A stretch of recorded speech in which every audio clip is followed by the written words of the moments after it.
George Foreman, welcome to Sports Spectrum, sir. How are you? I'm happy to be with you, Jason. It's great to see you. Good to talk to you. Tell me about Big George Foreman. You must be so excited about this film right now. It's an exciting thing. I did the books, of course. We were pretty successful with getting the word out about what I'm all about, talking Yeah. about God and all that. And now I get a chance to see it on the screen. That's like the most exciting thing that have happened to me in a while. I can imagine seeing your life portrayed in a couple hour movie. Your faith on Jesus is on display in this movie as well, which I love. Can you kind of share with us about the importance of Jesus in your life and making sure that that part was portrayed in the movie? I never would have had interest in doing a movie whatsoever had it not been for my meeting up with Jesus Christ. I wanted to express that because I was a man, lost man, and I was found. And this movie get a chance for me to tell the whole world about what happened to me. But that's what it's all about for me. I had no interest in being part of a movie until then.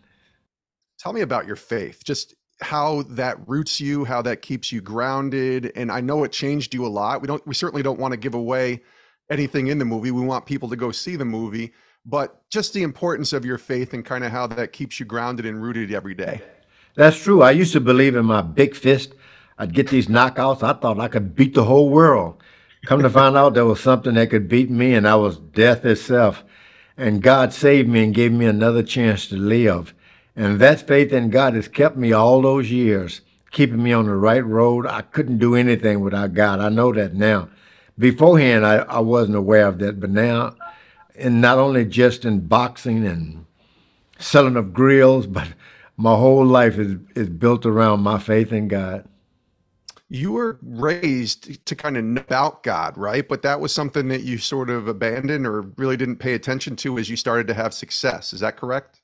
Yeah, my dear mom would talk about religion all the time, but as I got older, I just thought it was just a habit of poor people to always talk about God and talk about Jesus. I didn't really believe in it until San Juan, Puerto Rico. I had this experience. I was dead and alive again. All of a sudden, Jesus Christ came alive in me. And boy, that's been my keeper since. He is George Foreman, and he's joining us here on Sports Spectrum. The new movie is called Big George Foreman. It's in theaters April 28th by Sony Pictures. I saw the trailer. Can't wait for people to see this movie. I'm really excited about it. And I love that the movie shows how focused you were on yourself, growing the name of George Foreman until Christ came into your life. I would love to ask you, as you started growing in your faith, as you became a follower of Jesus, especially into the 1990s time frame, when you went back to fight, the George Foreman grill obviously takes off and your name suddenly is being thrusted back into the spotlight. What was that like for you, that time, and staying connected to Jesus and making sure you're exalting him and pointing people back to him, but at the same time, your name is once again being thrusted into the spotlight as you win the heavyweight title, as the Foreman grill takes off, lots of things happening good for you. What was that time of your life like as far as your faith is concerned? When I told the family I was going back to boxing, my wife especially didn't want it to happen because she had seen old photographs of me. She didn't know me as a boxer. She didn't want that to come alive again. She was afraid and told me, "Don't do it, George. They're going to kill you." Try to talk me out of it. But I assured her that I had a new life now, that the old George Foreman would never be again. And she trusted me. So when I got back on the scene, got to be number one contender, even champion of the world, that it was just a matter of me being the best dad, best granddad, and working with children and inspiring people to live a better life. That was all my concern. The first time around, it was all about me. Never again. There was never a punch in anger. I was happy with my life. And I sensed that. I think when we watched you win and beat Michael Moore and get that heavyweight title, there was a sense of joy for you that maybe wasn't there the first time you won the heavyweight title. Is that fair to say? And that's the truth. I was happy to have a second chance. And I always tell people that America is the home of the second and third chance. I had a second chance not only to live, but to go back to a profession that I thought I would never participate in again. and I was happy. Every time I'd get in the ring, I was happy. But I never did talk too much about religion, but I prayed one night. I said, God, if you let me win this title again, I don't care. I'm going to get down on my knees and thank you in front of the world. I won that thing. Boy, I said, impossible. I got on my knees and thank God. And from that time on, I've been expressing to people what I was really about. When you think about this movie, Big George Foreman, what was it like to watch yourself portrayed on the big screen? Because I thought that, it was such a well done movie. I thought the people who played Chris Davis playing you as George Foreman, I thought did a phenomenal job. But what was that like for you to witness that and to see that? The old saying is a picture's worth 1,000 words. I had a lot of words and a lot of things to say, but that movie told a big story about the biggest stories about my life in a few pictures. I was so happy about that. Chris Davis, an actor, a real stage actor. I was happy because I always thought if ever there was a movie done about my life, I hope it would be not just some celebrity, but a true actor. And this man, Chris Davis, a true actor. It was exciting to watch it. A couple of times I cried, especially in the younger part of my life, because no one knows dreams are going to come true. My mom would move into these houses, and of course, and there'd always been an abandoned refrigerator, an old rusty stove that never worked, by the way. And I looked at that and cried, and I realized how far God had brought me. Wow. The word miracle is mentioned quite a bit around the promotion of this movie, your miraculous story. If someone were to ask you, George Foreman, if miracles can still happen, especially today, what would you say to them? My life, I was so far away from anything good happening to me, running from the police, covering myself from head to toe with slop and sewage so the dogs wouldn't find me when I was running away from the cops. And there I am, heavyweight champ of the world. And then again, a minister with the Church of the Lord Jesus Christ. That's not supposed to happen. A miracle. It is a miracle. My whole life is a miracle. What does your time look like with God today? Like, what does that look like maybe compared to what it looked like 10 years ago, 20 years ago? Just daily rituals, if you want to call them, routines that, in your time with the Lord.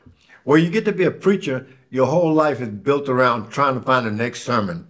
Because you go to church and people see you every Sunday and they think, nah, he's going to say the same thing again. And a lot of time it is the same stuff over and over. But I'm always looking for a sermon, something to inspire people, something to tell people about life so that they can be inspired to get up. When you get knocked down, get up and believe in God, and you can go the rest of the way. Yeah, the gospel doesn't change, right? Like it's the same message, hopefully preached every week. What is the message that God's been preaching to you a little bit lately as you've seen, where you are today in this season of life you're in? Well, it's all about the doctrine of love.